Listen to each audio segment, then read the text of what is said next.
आज का पैगाम जी उठने का दिन।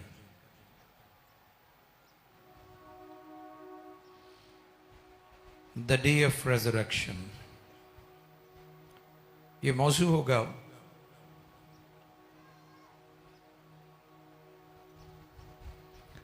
लूका तबीब की मार्फत लिखा गया इंजीली बयान है। और उसका 24वां बाब है।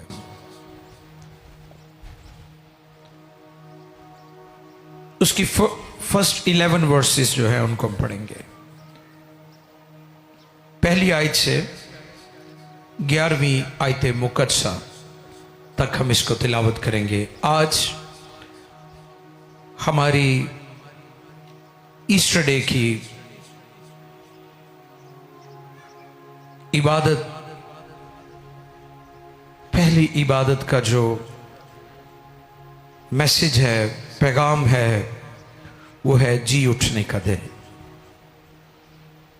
आओ कलाम खुदा में से देखें लूका 24वां बाब पहली आयत से 11वीं आयत मुकद्दसा तक। जी, खुदा की कलाम मुकद्दस में यूं रकम है, सबत के दिन तो उन्होंने हुक्म के मुताबिक आराम किया। जी, सबत के दिन तो उन्होंने हुक्म के मुताबिक आराम किया। लेकिन हफ्ता के पहले दिन वो सुबह सवेरे ही उन खुशबूदार चीजों को जो तैयार की थी लेकर कब्र पर आई और पत्थर को कब्र पर से लुढ़का हुआ पाया। मगर अंदर जाकर खुदावंद यीशु की लाश ना पाई।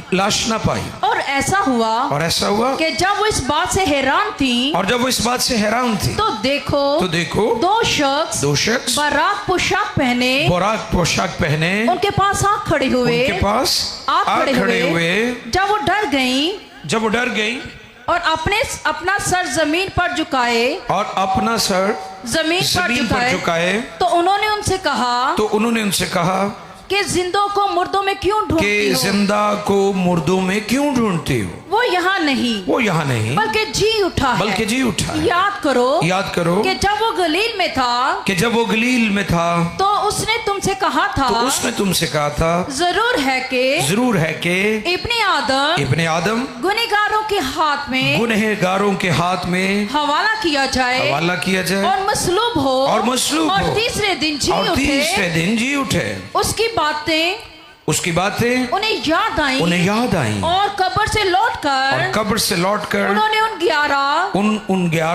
उन 11 और बाकी सब लोगों को इन सब बातों की खबर दी जिन्होंने रसूलों से ये बातें कही। वो मरियम मगदलीनी और योआना और याकूब की माँ मरियम और उनके साथ बाकी औरतें थी। मगर ये बातें उन्हें कहानी सी मालूम हुई और उन्होंने उनका यकीन न किया। बहुत शुक्रिया। मुकद्दस कलाम के पढ़े, सुने, समझे और कबूल किए जाने पर खुदावंद की बरकत। सब कहे आमीन। कलाम खुदा में से जो बात हम सीखने वाले हैं वो ये है, पहली आयत में लिखा है लेकिन हफ्ता के पहले दिन। कौन सा दिन है ये इतवार का दिन है। यहूदी हफ्ते की बात हो रही है, क्योंकि यहूदी सैटरडे को सबत सेलिब्रेट करते हैं, सबत मानते हैं। इसलिए हफ्ते को वो आराम करते हैं, कोई काम नहीं करते, बल्कि जुमे की जो मिडनाइट होती है 12 बजे के बाद वो सारे कामों को छोड़ देते हैं। उनके लिए जो सबत है, सैटरडे जो है वो शुरू हो जाता है। बहुत सारे लोग कई दफा ये भी सवालात करते हैं कि हम हफ्ते को सबत माने या संडे को हम सेलिब्रेट करें। या अक्सर लोग सवालात करते हैं कि जी हम मसीही इतवार को इबादत क्यों करते हैं। ये चीजें भी आज के पैगाम में हम सीखेंगे। जी उठने का दिन आज के पैगाम का थीम है, टाइटल है। इसे खुदावंद का दिन भी कहते हैं। नोट कर लें, कौन सा दिन? खुदावंद का दिन।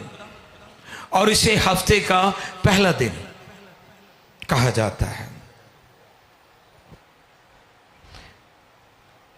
हफ्ता का पहला दिन, इससे पहले दुनिया में वो कुछ नहीं हुआ जो इस दिन हुआ था। क्या हुआ था? यीशु मसीह ने जब जुमे के रोज जान दी तो लिखा बड़ा भूचाल आया, अजीब निशानात जाहिर हुए, तारीकी छाई रही, अंधेरा छा गया। हमने गुड फ्राइडे वाले दिन 7 सलीबी कलमात में इन बातों को सुना है कि यीशु की मौत हैरान कुन थी, अजीब थी, अजीब थी। अजीब और बड़े बड़े और हैरान कुन काम हुए थे यीशु ने जब सलीब पर जान दी थी। तो फिर उसी तरह इस बात को भी याद रखें कि हफ्ता के पहले दिन जब यीशु मसीह अपने कॉल के मुताबिक मुर्दों में से जी उठे तो उस दिन भी हैरान कुन काम हुए थे, अजीब काम हुए थे।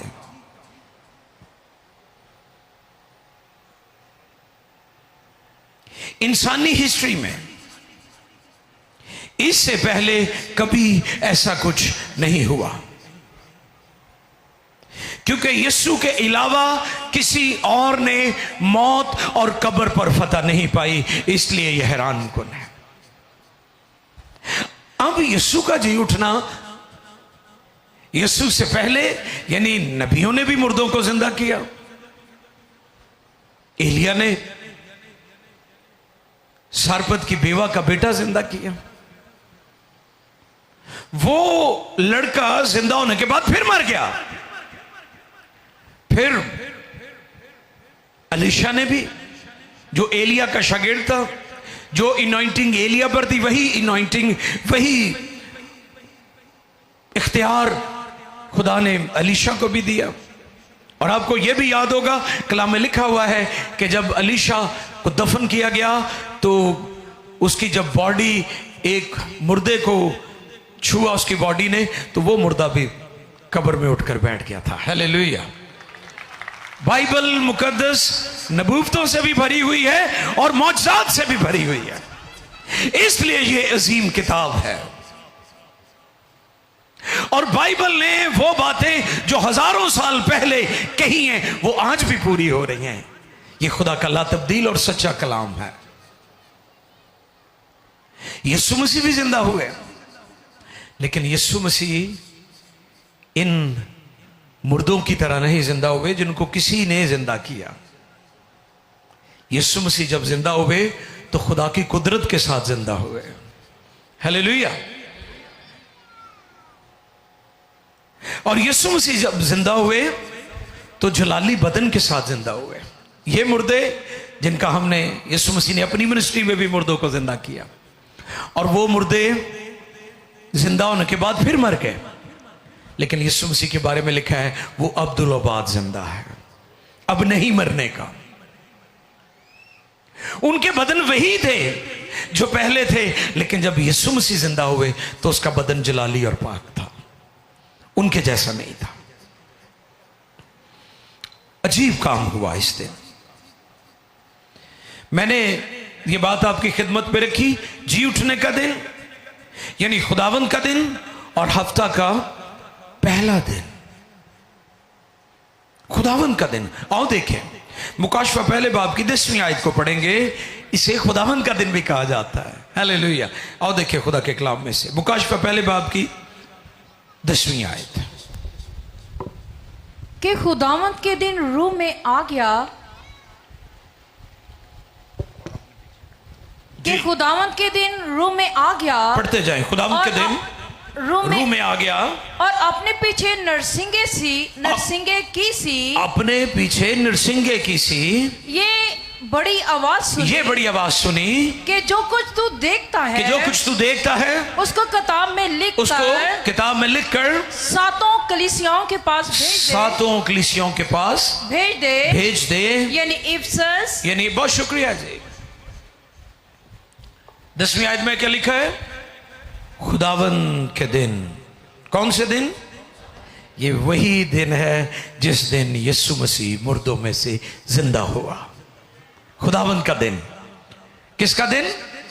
खुदावन का दिन। ये हमारे खुदावन का दिन है।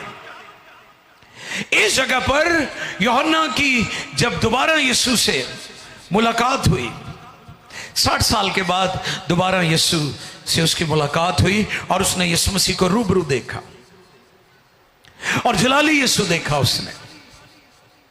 और उसने जब देखा तो लिखा है उसके कदमों में मुर्दा सा गिर पड़ा और उसने अपना दाहिना हाथ मुझ पर रखा और कहा, यूहन्ना खौफ न कर, मैं अव्वल व आखिर, मैं मर गया था, अब जिंदा हूं और अब्दुल्लाबाद जिंदा रहूंगा। इसे कहते हैं खुदावंद का दिन। कौन सा दिन?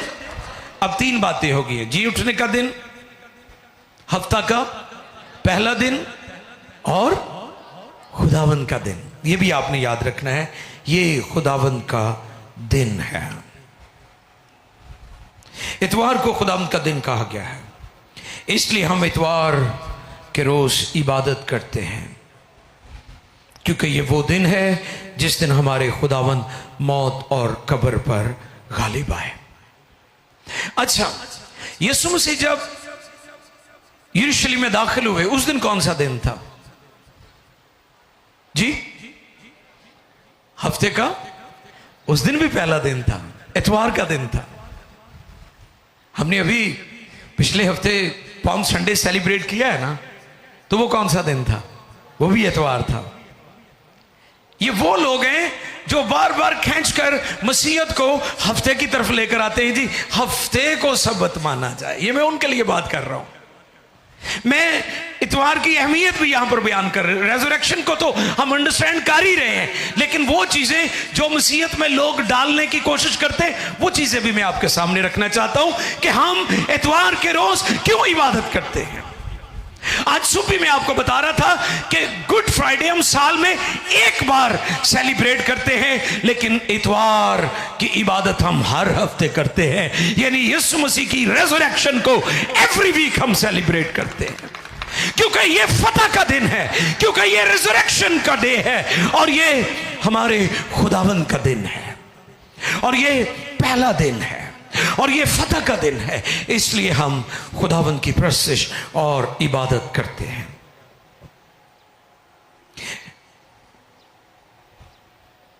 यीशु मसीह बतौर बर्रा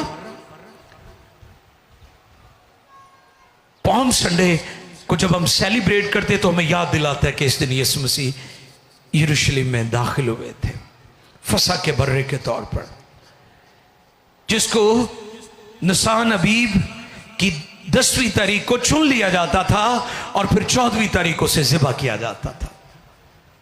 यीशु मसीह इतवार के रोज यरूशलेम में आए, यानी बर्रा के तौर पर उसका इंतखाब हुआ, और फिर जुमा यानी गुड फ्राइडे के मौका पर खुदा यीशु मसीह ने सलीब पर अपनी जान दे दी। फिर याद रखें कि रुल कुद्स का जो नज़ूल हुआ है वो भी इतवार के रोज हुआ है। हालेलुया। नए अहद के ईमानदारों को समझने की जरूरत है कि जब भी ईद पेंतिकोस्त आएगी वो इतवार के रोज आएगी, क्योंकि ये खुदावंद का दिन है। आप इस पर गौर करें। ईद पेंतिकोस्त जब भी आएगी, नुज़ूल रुल कुद्स की ईद को जब भी हम सेलिब्रेट करेंगे वो इतवार के रोज आएगी, क्योंकि ये खुदावंद का दिन है, खुदावंद का दिन, जी उठने का दिन। कि वो दिन है जो हमें याद दिलाता है कि हम मौत से निकल गए और जिंदगी में दाखिल हो गए। इसलिए इतवार हमारे लिए बहुत ज्यादा, हुण समझ आ गई है। ਜਿਹੜੇ ਤੁਹਾਨੂੰ ਕਹਿੰਦੇ ਨੇ ਹਫਤੇ ਵਾਲੇ ਦਿਨ ਇਬਾਦਤ ਕਰਨੀ ਹੈ, ਹੁਣ ਉਹਨਾਂ ਨੂੰ ਦੱਸਣਾ ਹੈ कि ਇਹਦੀ हिस्ट्री बड़ी स्ट्रॉन्ग है इतवार दी। कोई ऐसे ही ना आपके ईमान को मुतजलजल कर दे। मैंने पहले भी बताया था, अमेरिका में लेक व्यू में था मैं, आसिफ भाई वहाँ अक्सर जाते हैं, तो वहाँ पर एक किसान आया, दाढ़ी रखी लंबी उसने, बड़ा सादा सा बंदा। तो उसने कहा कि आप सैटरडे को सबत मानते हैं या इतवार को? तो मैंने उसे जवाब दिया, मैं सबत के मालिक को मानता हूं। वो हैरान हो गया।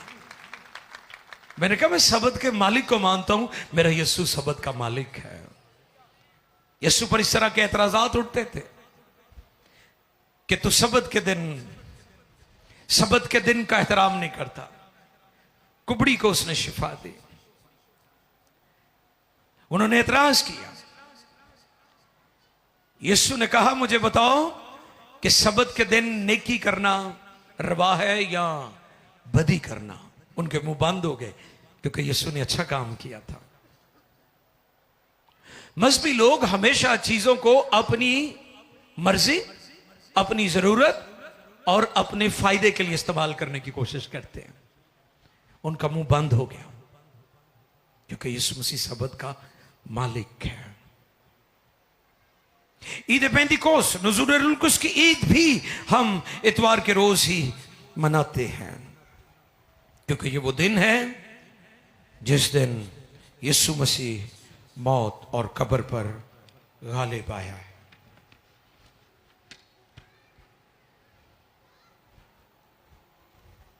और जब हम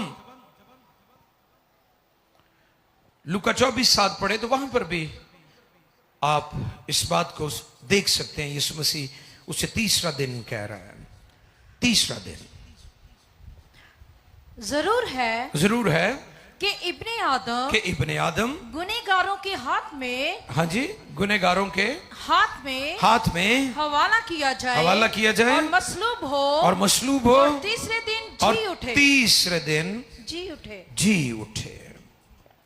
उसको तीसरा दिन भी कहा गया है। पहले हमने क्या सुना है जी उठने का दिन, हफ्ता का पहला दिन, खुदावंद का दिन, और अब इसे हम कह रहे हैं तीसरा दिन। कौन सा दिन?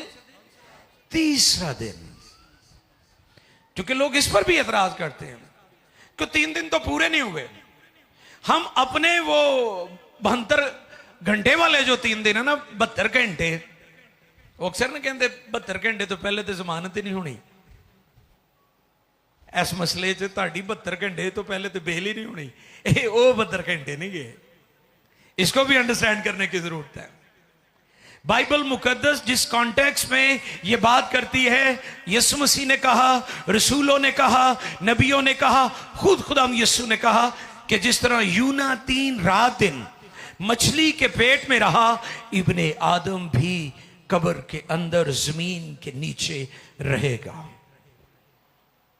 क्यों उसने 3 दिन लगाए वहां पर? क्योंकि हमारे गुनाह बहुत ज्यादा थे। हालेलुया। उसे 3 दिन लगे। यीशु मसीह अपनी मसलूबियत और तदफीन के फौरन बाद भी जिंदा हो सकते थे, लेकिन नबियों की बाबत, नबियों की पेशनगोई और नबूवतों के मुताबिक जो कुछ कलाम खुदा में लिखा था उसकी तकमील लाजिम थी, जरूरी थी। इसलिए उसे 3 रात दिन कब्र के अंदर रहना पड़ा। तीसरे दिन जी उठे। और मरकस 8:31 में कुछ लोगों का एतराज होता है, वो भी समझना बहुत जरूरी है। आए देखिए, इसको भी जरा पढ़ लें। मरकस 8:31 मरकस रसूल की मार्फत लिखा गया इंजीली बयान 8वें बाब की 31वीं आयत मुकद्दसा को हम पढ़ेंगे।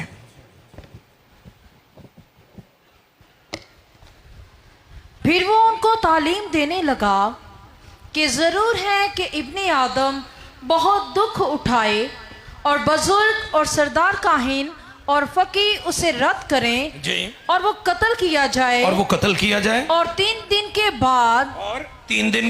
बाद जी उठे। अच्छा, एतराज करने वाले कहते हैं कि यहां पर लिखा है 3 दिन के, तो फिर तो चौथा दिन हो जाएगा। ये बात समझ रहे? तो फिर क्या हो जाएगा? चौथा दिन हो जाएगा। इस बात को अंडरस्टैंड करने की जरूरत है, क्योंकि हमारे पास उर्दू बाइबल है, उर्दू ट्रांसलेशन है।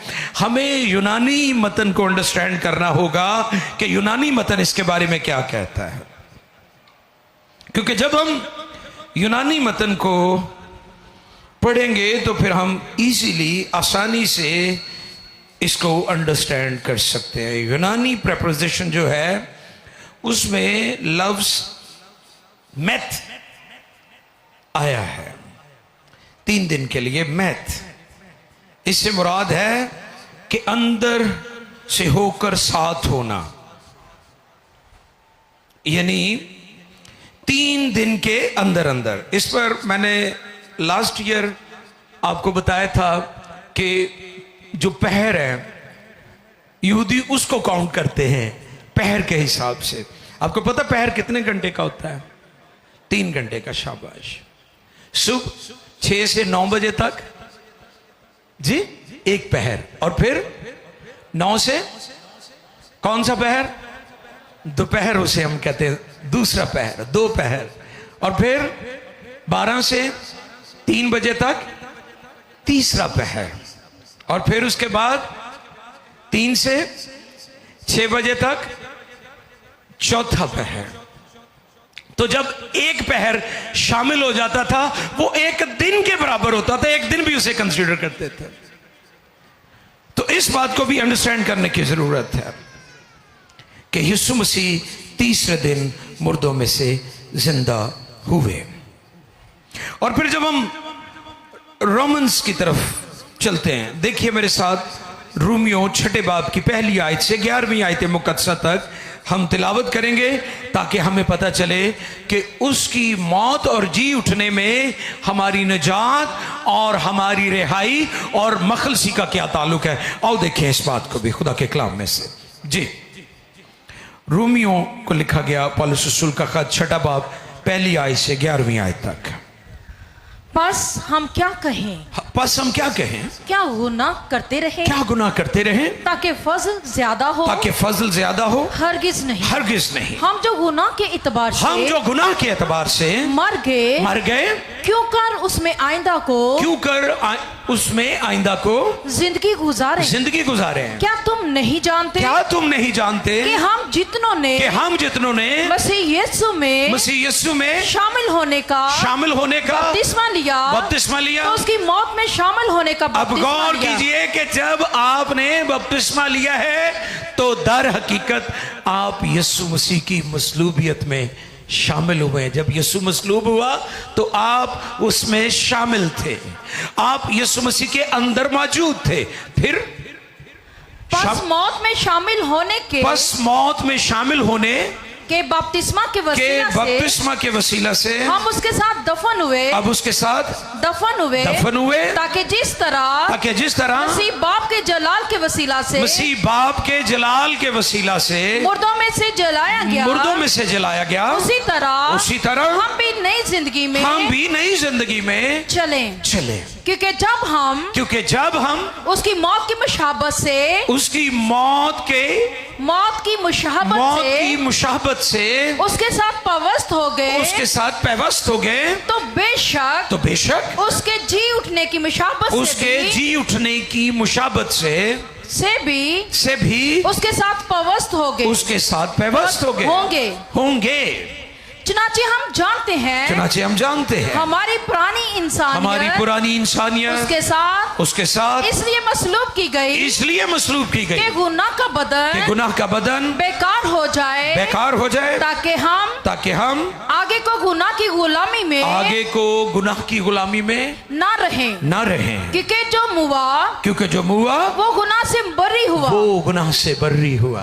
बस जब हम मसीह के साथ मुए तो हमें यकीन है कि उसके साथ जिएंगे भी, क्योंकि ये जानते हैं कि मसीह जब मुर्दों में से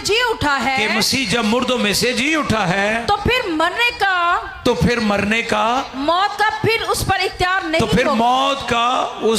इख्तियार नहीं होने का क्योंकि मसीह 11 आयत तक पढ़ दिया आपने, अभी 10वीं है। ओके पढ़ेंगे, 11 तक पढ़ दीजिएगा। क्योंकि मसीह जो मुआ गुनाह के एतबार से एक बार मुआ, मगर अब जो जीता है तो खुदा के एतबार से जीता है। इसी तरह तुम भी अपने बदन को गुनाह के एतबार से मुर्दा मगर खुदा के एतबार से मसीह यीशु में जिंदा समझो। हालेलुया। ये है निजात का मौजज़ा, ये है निजात जो उसकी रेजरेक्शन के साथ जुड़ी हुई है, कनेक्टेड है, उसके साथ जुड़ी हुई है। हमारी निजात जो है वो यीशु मसीह की मसलूबियत, उसकी तदफीन और उसकी रेजरेक्शन, उसकी क़यामत के साथ जुड़ी हुई है। जब यीशु मसीह मसलूब हुआ तो हम भी गुनाहों के एतबार से मसलूब हो गए, और जब हम यीशु मसीह दफन हुए तो हमारी पुरानी इंसानियत भी उसमें दफन हो गई। गुनाह का बदन, गुनाह करने वाली सरिश्त, नाफरमानी, हठधर्मी, सरकशी उसके साथ दफन हो गई। और जब यीशु मसीह तीसरे दिन मुर्दों में से जिंदा हुए तो हम भी नई इंसानियत के साथ उसमें जिंदा हो गए हैं। अब जब बपतिस्मा लिया जाता है तो कैसे लिया जाता है? हम गहरे पानी में, बपतिस्मे का जो मतलब है वो भी डुबोना है, किसी चीज को डुबोना, डीपली, गहरे पानी में। छठे वाला जरा बपतिस्मा है ना, ये बपतिस्मा नहीं हैगा, ये याद रखियो। ये जो बपतिस्मे के मानी है, लिटरली जो उसके मीनिंग है, ये उसके भी अपोजिट है। याद रखने की जरूरत है, इस बात को अंडरस्टैंड करने की जरूरत है कि बपतिस्मा जो है वो गहरे पानी में लिया जाता है। बाइबल के औराक आप जहां भी देखेंगे वहां पर गहरे पानी में बपतिस्मा दिया गया है। बाइबल में कहीं भी किसी प्याले में या किसी जग में डालकर बपतिस्मा नहीं दिया गया। इस बात को भी याद रखने की जरूरत है। और जब हम बपतिस्मा लेते हैं तो मसीह की मौत की मुशाबत को याद रखने की जरूरत है कि जैसे मसीह सलीब पर हमारी खातिर मसलूब हुआ, मर गया, हम भी पानी में खड़े होकर ऐलान करते हैं कि अब मैं दुनिया के एतबार से मर गया हूं, गुनाहों के एतबार से मर गया हूं। पानी में जब आपको पास्टर बपतिस्मा देने के लिए खड़ा करता है तो आप ऐलान कर रहे होते हैं कि अब मैं गुनाहों के एतबार से मर गया हूं। और जब आप नीचे पानी के जाते हैं तो फिर जैसे यीशु मसीह मसलूब होने के बाद दफन किए गए तो आप भी गुनाहों के एतबार से मर गए हैं, अब आप दफन हो गए। वो पुरानी इंसानियत नीचे जा रही है। जब आपको नीचे पानी में बपतिस्मा देने के लिए गहरे पानी में आपको गोता दिया जाता है तो फिर आप ऐलान कर रहे हैं कि यीशु मसीह की मौत की मुशाबत के साथ जैसे वो मुआ और फिर दफन किया गया, मैं भी गुनाहों के एतबार से मरकर अब दफन हो गया हूं। और फिर जब आप पानी का बपतिस्मा लेकर ऊपर बाहर आते हैं तो आप ऐलान करते हैं कि जैसे यीशु मसीह मुर्दों में से जिंदा हुआ, मैं भी गुनाहों के एतबार से मरकर दफन होकर रासबाजी के एतबार से, खुदा के एतबार से अब मैं नया मखलूक हूं, अब मैं जिंदा हो गया हूं। और इसलिए पौलुस रसूल कहते हैं अब मैं जिंदा, पुरानी इंसानियत की बात कर रहे हैं, अब मैं जिंदा ना रहा बल्कि मसीह मुझ में जिंदा है, मसीह मुझ में जिंदा है। अब आप नए मखलूक हैं, इसलिए आपकी निजात यीशु मसीह की रेजरेक्शन के साथ जुड़ी हुई है। मसीही तालीमात में से अगर आप गुड फ्राइडे को और रेजरेक्शन डे को निकाल दें तो बाइबल आपको तारीख की किताब लगेगी, हिस्ट्री की किताब लगेगी। लेकिन जैसे ही आप इन तालीमात को ऐड करेंगे आप फील करेंगे कि जिंदगी वजूद में आ गई है। कितनी अहमियत है हमारे ईमान। मैंने पहले भी बताया था गुड फ्राइडे वाले दिन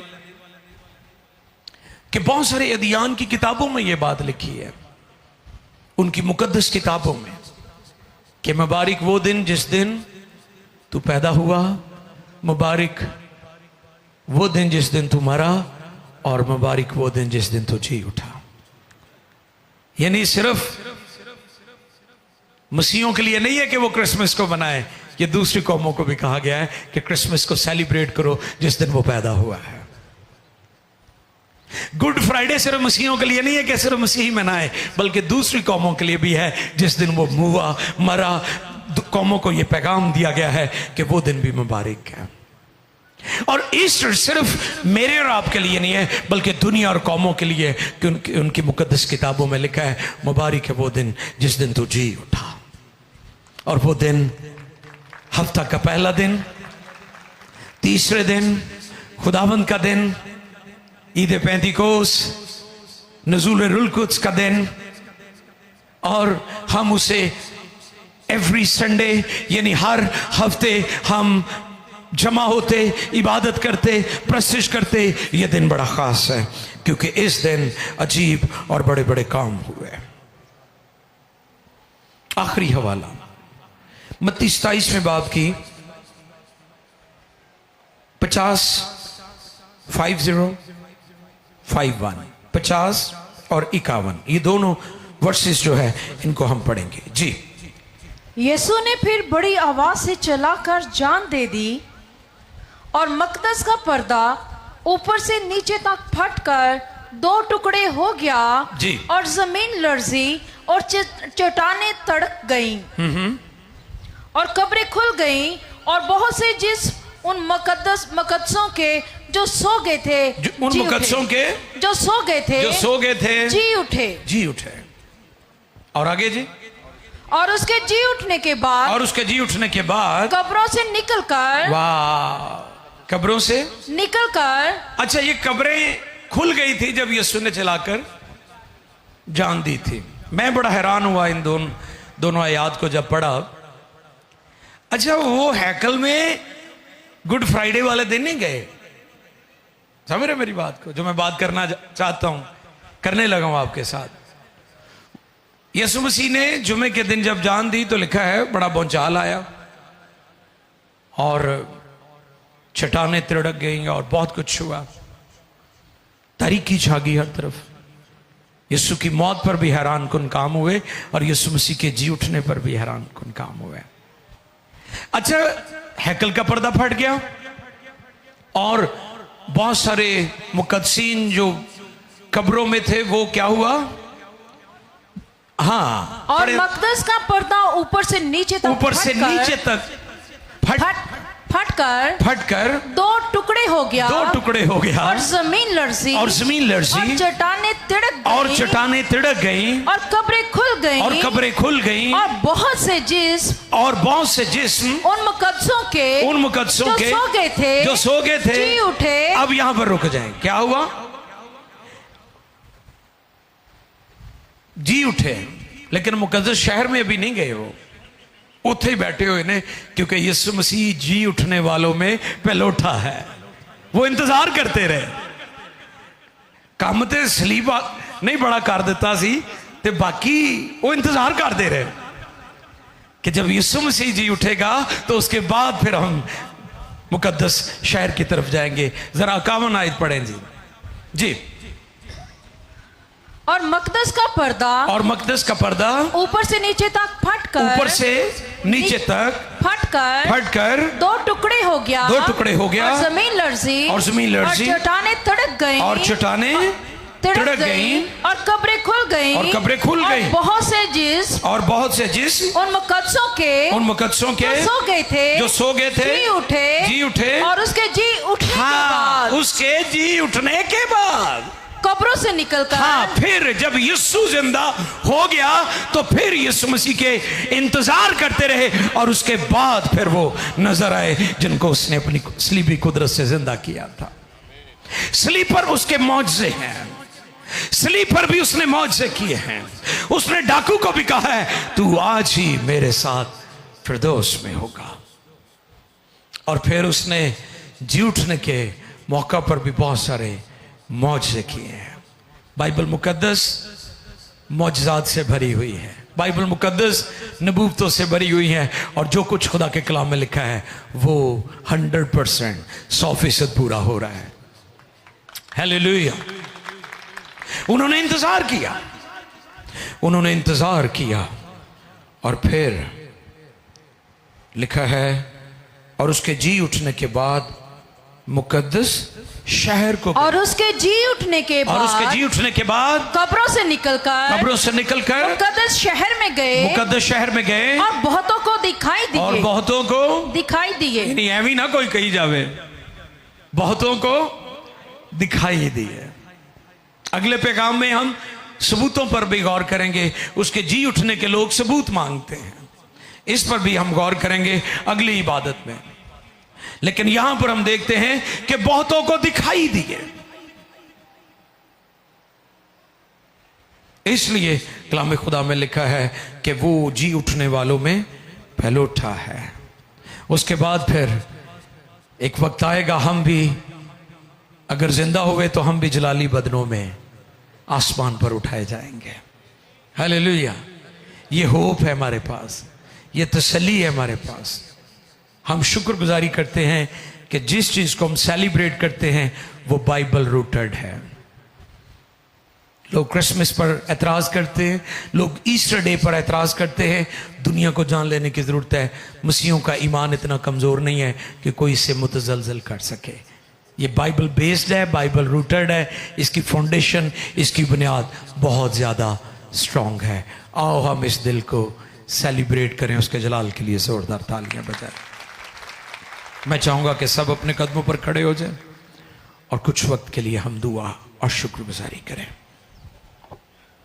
hallelujah, hallelujah.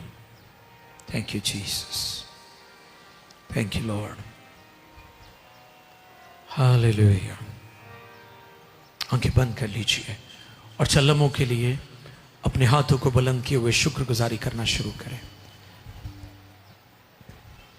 Resurrected Lord, resurrected Christ, यीशु अल मसीह। अगर वो जिंदा ना होता तो हमारे पास इंजील ना होती।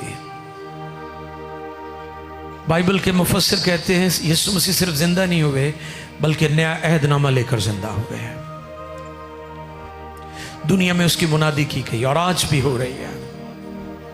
और इंजील और जी उठने की खुशखबरी आज भी दुनिया को तब्दील कर रही है।